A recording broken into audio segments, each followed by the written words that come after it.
Hey there, everybody. Welcome to the latest edition of Is This Pilot Actually Good? Where we rewatch a pilot of a show that we may very well love. We talk through what works, what didn't.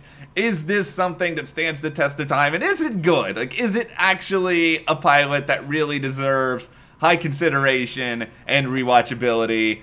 This one is all about The Office, which may very well be one of just the biggest rewatchable shows of all time. Oh yeah, so full disclosure, I've seen the pilot a bunch of times. I've seen the entire show a bunch of times.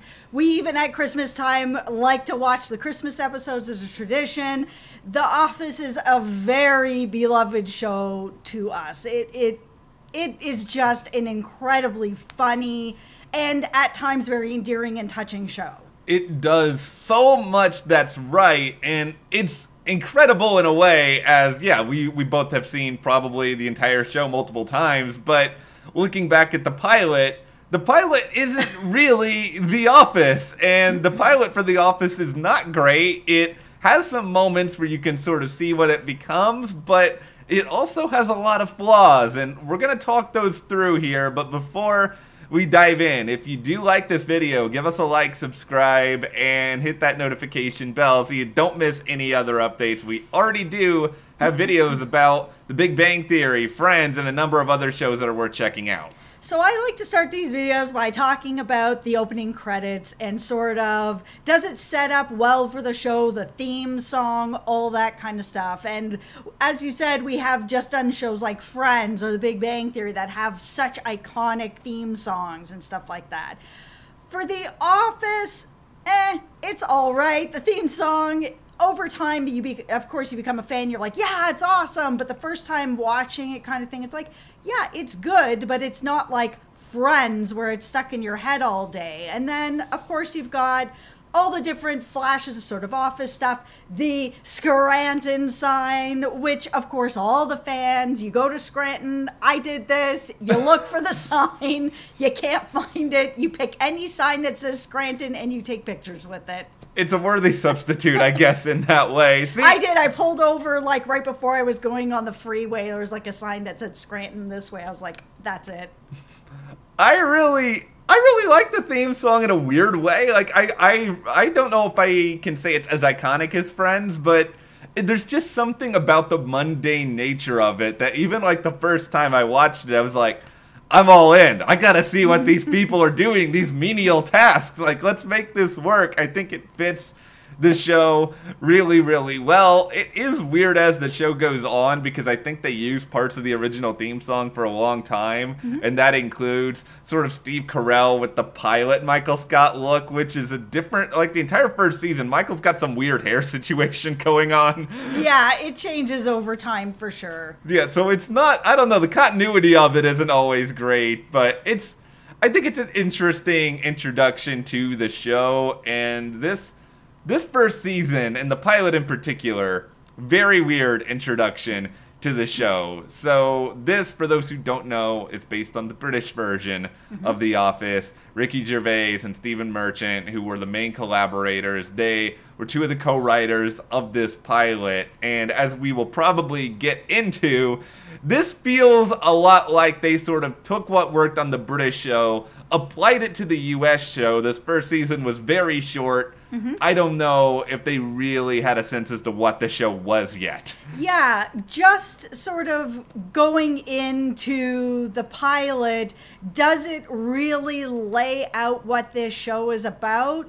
Sort of. I mean, the idea is supposed to be that we have a documentary crew that's following around the people in this office and doing a documentary of that. We get that enough. I mean, I kind of would have liked to have seen not the documentary crew, but a little bit more sort of not feeling as comfortable with the crew there, that it's sort of like, it's kind of the first day. Michael's bringing them in. Oh, this is the office. This is what we do. I would have actually liked to have seen a little more of even just a throwaway of Jim kind of being like, oh, do I sit here? Like, I've never done this before. I've never been part of a documentary before. Kind of give us that feeling that this is new to everybody.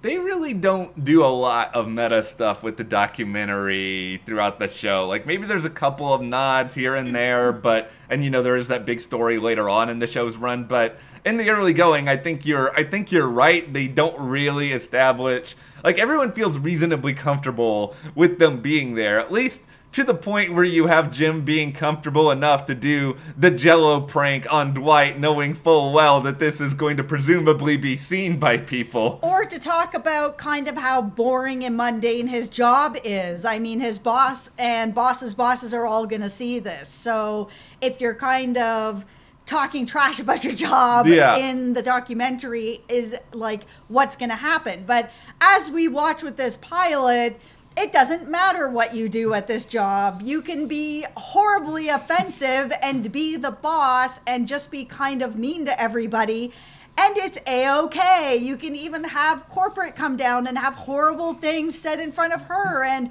no problem. It's very strange.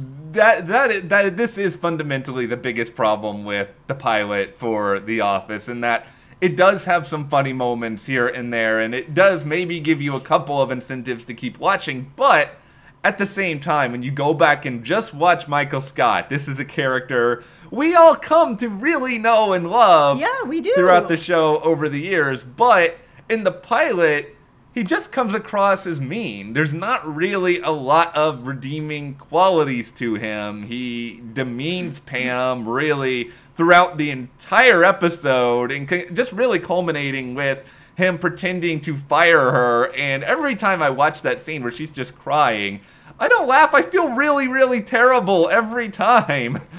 From the minute that we first saw him come in and insult what Pam looked like, it did just come across as mean. And a lot of it, him just sort of pounding on her over and over again throughout this whole pilot, it just didn't build to anything. It made me feel like, okay, this is one day at the office that this woman goes through. Why is she still working here? Like, I can't imagine that anyone would work through that for that long. But especially since we saw corporate come in and hear a lot of this stuff in front of Pam. So Pam doesn't even have anybody to go to, because corporate is there and the big plot is, oh, one of these two branches are going to get shut down. It's either going to be yours or it's going to be Josh's. Then all kinds of offensive stuff happens, and Jan doesn't do anything about it with Pam sitting there. So even if this stuff is happening to Pam, who is she supposed to go to? And it was also kind of surprising that Jan also put up with it. She is from corporate. She's down there to be like, okay, Michael, one of these branches is getting shut down. Insert all this offensive stuff. I was surprised that she wasn't just like, and decision made, man, you guys are done. I think the problem with Jan for me in the pilot is that later on we sort of understand that there's this bizarre love affair that sparks between Michael and Jan, and maybe if we got a little bit more context, or maybe if we understood that Jan had some sort of attachment to Michael in the pilot, maybe it would justify more some of her actions or lack of action. But you watch the pilot and you are sort of like, how is this company still working? Why is Pam not wanting to leave this office? Like, the only good thing it seems like Pam has in her life in the pilot is Jim, because from what we see about Roy is also a jerk in the pilot. So Jim is like the only nice person in her life. Yeah, I mean, Roy's not a complete jerk. He's not up there saying some of the stuff that we've seen in the past, but it just seems like they're very complicit in their relationship. They've been engaged for 1,000,000 years. There's no end in sight to that, and they're just kind of going through the motions of stuff. So she's got her man who's working in the warehouse there. She's got Jim, who's her best friend there. I get all that, but you can see them outside of work. I honestly I watched this pilot, and by the end of it, I didn't believe that Pam would stay. That it's one of the not biggest, after that. Yeah, it's one of the biggest problems with the pilot, is just sort of trying to understand what the redeeming quality is to Michael Scott that makes people want to work with him. And eventually the show does do a really good job of sort of establishing that there is a lot more to him than the offensiveness and the crassness that we see in the first episode. Yeah, it feels like the pilot was just made to have Michael be offensive to be offensive with nothing else. And that's why, for me, the real pilot of this show, the real first episode of the show is the second episode, Diversity Day, where you actually get to learn that Michael is not just offensive to be offensive. He's really clueless, and that's where this sort of, we start to have a bit more of an understanding of him, a bit more of a endearment to him. Like that conversation that he has with Oscar at the end of Diversity Day, where he was like, is there another word other than Mexican that is less offensive to you? And Oscar's like, that's not offensive. You see the cluelessness in him, and that it's not coming necessarily from a mean place. It's coming from a place of just not understanding, not knowing, not having the knowledge, not being around enough people to actually kind of bring him to the same level as all of us, where we understand what's offensive and what's not offensive. And that's sort of the growth of him over time, of being with the crew in the office, that does help teach him some of these things. This is one of those things where if I'm recommending a show to somebody, a lot of times what I'll say is, okay, you gotta give it a chance. You gotta watch it for a season or so because it really finds its way over time. And The Office, it finds its way over time. I think through the end of the first season, you can start to see more of these layers with Michael, where he does care a lot about his employees, no matter who they are, and he is just completely ignorant to a number of other things, and he doesn't always show a willingness to change unless he understands that what he's doing is actually hurting other people.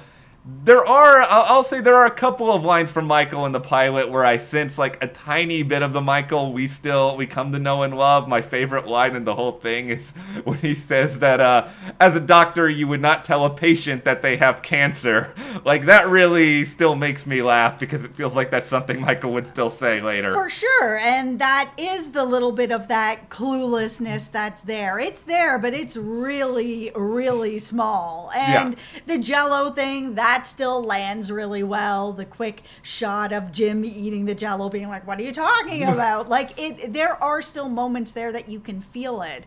The thing that I think ends up really rounding out the show later on is just that this is a show that's more than just Michael. You do have the Pam and Jim story, and you have it right from the get-go. Later on, people are getting really involved in Dwight and Angela and that whole story, and you really start to get to know everybody in the office and get really attached to people, and then it becomes more than just Michael Scott. And while it was really difficult to lose him later on in the series, this series did go on for years past that. To me, there are three characters that I think really help to save the pilot a little bit, and they are Jim, Pam, as sad as a lot of Pam's life seems to be in the pilot, and also Dwight, where we don't get a ton of Dwight in the pilot, but I think the stuff we get is just Rainn Wilson batting 1,000 with him, berating Jim, suspecting him to be the Jell-O perpetrator, the assistant regional manager, assistant to the regional manager gag. That scene, that gag with the pencils gets me every single time. Like, he really does help save this pilot. He is so funny. His comedic timing is perfect. Yeah, Dwight is great in the pilot. You already basically know everything you need to know about Dwight through one episode of TV. And I think with Jim, to a certain extent, you do get a lot of everything you should know about Jim as well. Obviously, he has feelings for Pam, even though she's with someone else. You can get a read on that. He's sly, he's sarcastic, he knows that he's probably too good for this job. Yeah, and he also knows that he can get away with stuff in this office too, that if Michael's going to get away with the things that he gets away with, putting stuff in Jell-O. He can get away with basically doing nothing at work except slacking off. But they did do an excellent job of setting up the Pam and Jim relationship just from that one line from Jim talking about that she likes mixed berry yogurt and she eats it all the time. You know immediately that this is a man that is in love with the receptionist. Like, it is past just having a crush. It is something that they build up really, really well, and especially to me in season 2. I think season 2 of The Office is one of the best seasons of any comedy I've ever seen. I think it is so funny, so consistent from start to finish, and you at least have some seeds here that do sprout out into something more. It's just everything around these three characters is just a mess. Like, there are characters in this pilot you never see or hear from ever again on this show. Yeah, there was someone in the conference room when he was like, everybody in the conference room ASAP, and then they went to a shot of a woman that was like, who are you? I've never seen you before.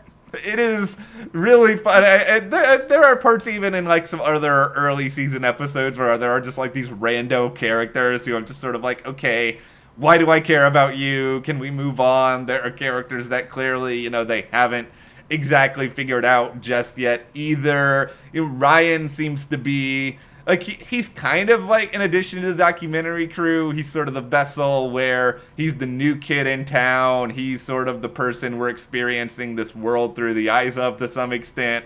They don't fully know Ryan at this point either. No, and even in the second episode, they don't know what's going on with Toby yet. They don't know what's happening with Kelly yet. Yeah. But, I mean, it takes shows a little while to get going. But this pilot, there was enough good footing that made me watch more of it. And that, to me, is sort of the real foundation of, is this pilot actually good? And it's a question that I ask myself. If I just watch this pilot, would I watch any more of it?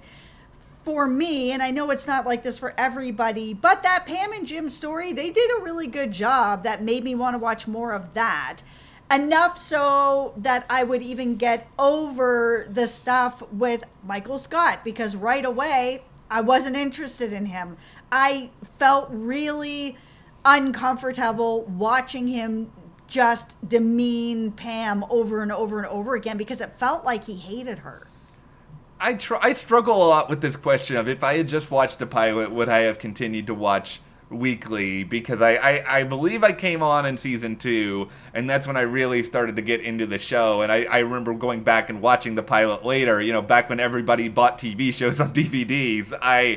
Like, that was my experience with it, and I feel like this would have probably been a case, and there'll be other shows that I talk about this too, where maybe I watch the pilot, and maybe I don't end up getting hooked on it right away, but then somebody is like, oh, have you seen The Office? It's gotten really, really good, and then I will be like, oh, yeah, there was something there with the pilot, and maybe I would have gotten back into it after the fact. Yeah, and that's what happened with me with Big Bang Theory, and we'll link that for you below. It was that same sort of thing. I watched a pilot and I was like, nope, and nope, and nope. And then later, years later, people were like, oh man, it got really good. It got really good. And then I went back and watched it. I was like, oh, okay, yeah, it did get good.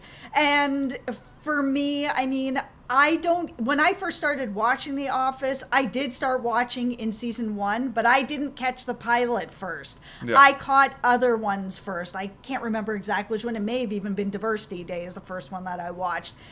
But going back and watching the pilot now and just kind of looking through that lens, would I have watched more?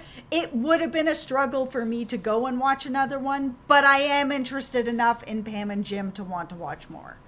It's so interesting even looking at the numbers for the pilot, because the ratings for the pilot were really very, very good, but it seems as though a lot of people sort of watched the pilot and weren't sure about the show because the ratings fell off pretty fast in season 1, but then they brought it back for season 2, and thank goodness NBC had faith in the show. It really starts improving quickly, and it kind of becomes not a huge commercial success. Like, I don't think The Office was ever like a top 5 most watched show on TV, but it gets this cult audience that is huge. It is still huge. I feel like Twitter has given this show new life with GIFs and all of that sort of fun stuff about it.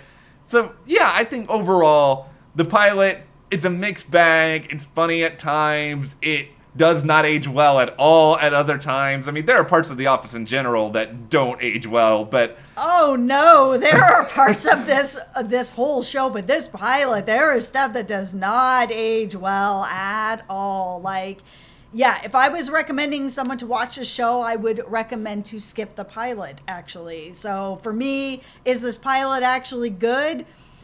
No, not really. No, it's not really that great. Is the show good? Yes, the show is so good and is definitely worth watching.